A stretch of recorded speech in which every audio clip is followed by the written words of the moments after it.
I'm Georgia Samari. I'm here on behalf of Jimmie A. Montoya. Could you spell it? Jimmie? Yeah. Jimmie, also spelled Jimmy on certain publications. Jimmie. A for Alejandro. Spelling, please. Okay, we'll just put the middle initial A.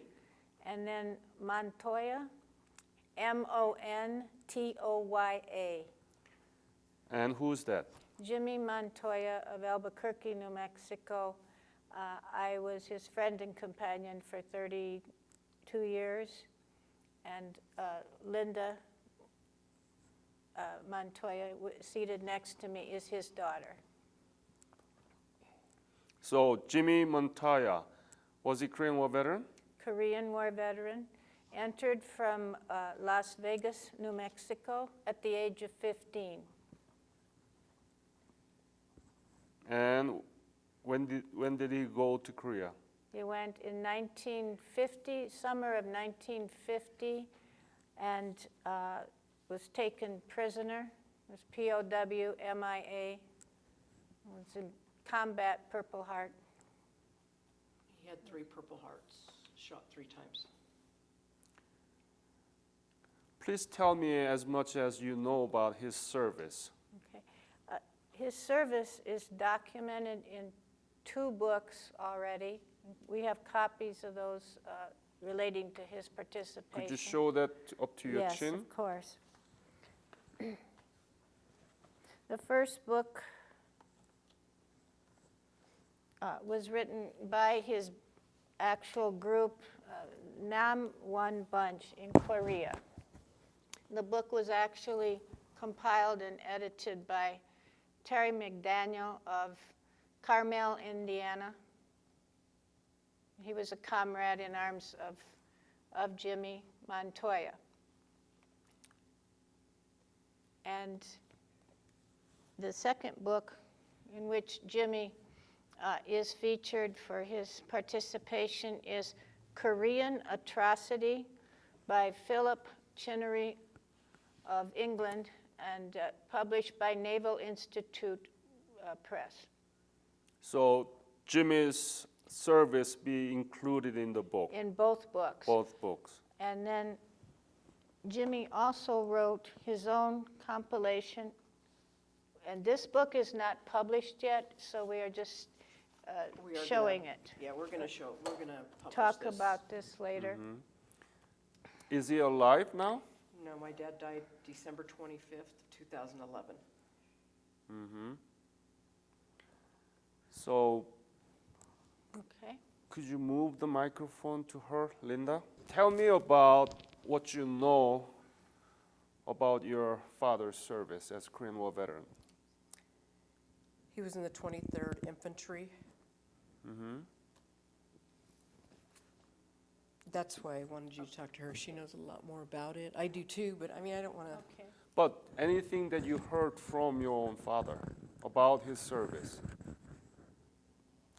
I heard a lot from my father. It was very difficult. Talked a lot about rice paddies and what he had to eat when he was a prisoner of war and, stuff like that. Honestly, I would rather you talk to her. Sure. It's still very emotional for me. And Okay. I'd rather- Yeah. Thank you so much. We do know that he entered at the age of 15 Mm-hmm. and was not allowed to continue his service when they found out about his age. So he got back to New Mexico, and at that time, his mother signed off on the papers because he threatened to run away again if they didn't. And so he did get back to Korea, and then in the summer of 1950 is when his group was captured, and he spent over a month in POW camps. He was wounded 3 times that we know of, and he was also a tank commander. He also had a tank, as well as being in the infantry, and he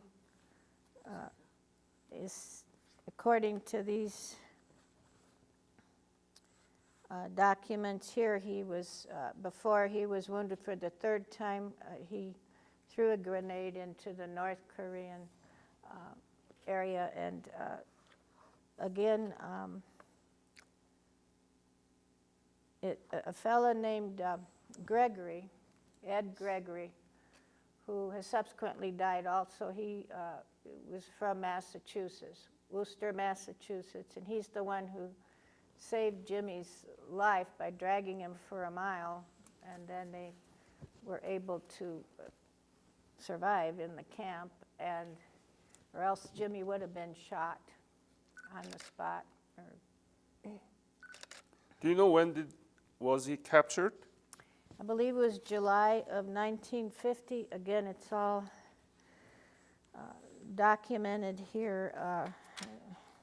Where was he? Do you know Nam- the name of camp, prison camp? I don't have it right at don't my have it right off, it's but all it's right all in here.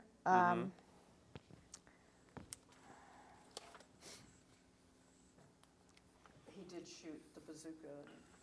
He was a bazooka shooter. Okay.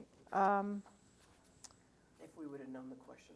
Yeah, that's all right. Yeah, That's yeah. all right. So Okay. forget about it. Don't worry Yeah, about we'll it. get to those answers here. Tell me, so how did you come to know of him, Georgia? I came to know him. We lived in the same apartment building. Oh, okay. So we your met- neighbor. We were neighbors, and then we became friends. Okay. Your job was history teacher? I've been a librarian and a history teacher and What school? bookseller. I taught in the Midwest. I taught in Indiana, Illinois, Michigan, and I taught I did my student teaching at South Bend, Indiana, at the campus school at Notre Dame, the high school campus school. I taught in Michigan, Illinois, and Wisconsin. Then I moved here, 1978, to Albuquerque, New Mexico. And I taught in Albuquerque public schools and several charter schools. I did some substitute teaching, Okay. and I retired. And I also taught at Job Corps here in Okay. Albuquerque. So you are a history teacher, you know about the history textbook in American school on Korea. What do you know? As I recall, when I taught there, first of all, even get to the subject matter, because most of the time it was at the end of the school year, meaning May or end of April or May. And so a lot of teachers never got to the discussion, even of World War II. And then Korea and Vietnam maybe touch on it. But being at the end, as their cycles went, they never got to it sometimes. And so it depended if the teacher used creative ideas in getting some of it before that second semester, because the senior year or senior year is too busy at the end of the So rarely semester. taught about Korea. Rarely. How about textbook coverage? Very limited. Maybe they'd go, World War II, and then they'd somehow jump to Vietnam. And then that term, forgotten war, just it upset a lot of people. I know that because, as I recall, in the early 50s when I was a child and we had black and white TV, I remember my cousins coming home from Korea and my parents telling me, this is history, just remember what you see today, and that the men are coming back. And then we kept saying forgotten war, and they don't even say a war. It's a conflict, and that upset. Or police action. Police action, yes. So You know that the Korean War actually signaled the beginning of the Cold War. yes, It's a bipolar rivalry between Soviet Union, representing communism, and the United States, representing capitalism and democracy. Your father your neighbor went to Korea when it was attacked by the North Korea, and that saved us, and so that we were able to pull out the simultaneous economic development and democratization at the same time, now 13th largest economy in the world. So something very good came out of your father's service, but still it's not been really well recognized and not been well educated. Anything that you want to add about Jimmie? By the way, Montoya, what is the ethnic origin of this last name? Latino. Hispanic, Latino. Okay. Tell me more about the Jimmie, anything that you want to add to this interview, and about the History Teachers Project. He did get to meet a president. He met President Truman, President met Truman, him he got to meet while him. Jimmie was in the hospital recuperating from the wounds. Wow. He Yeah, probably he went. did not receive all of his medals. We We're know still trying to we're get all still his trying to medals. get those. We only have one Purple Heart and there's 2 more.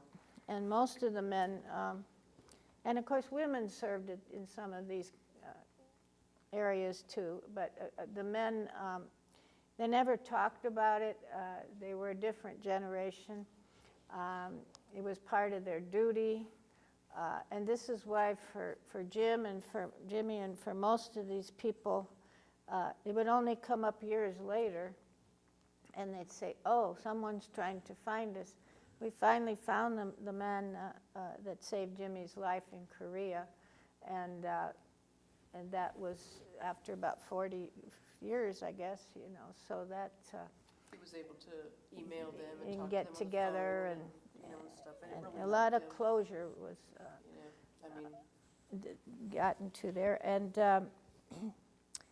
but we don't want it to be forgotten, and so this is why a project like this is so important, because it involves the young people, and they are the future. And so many of these veterans from World War II and from Korea are in their in their 80s, 70s, and 80s. So we need to get to this oral interviews and get this all documented as much as we can in the next couple of years.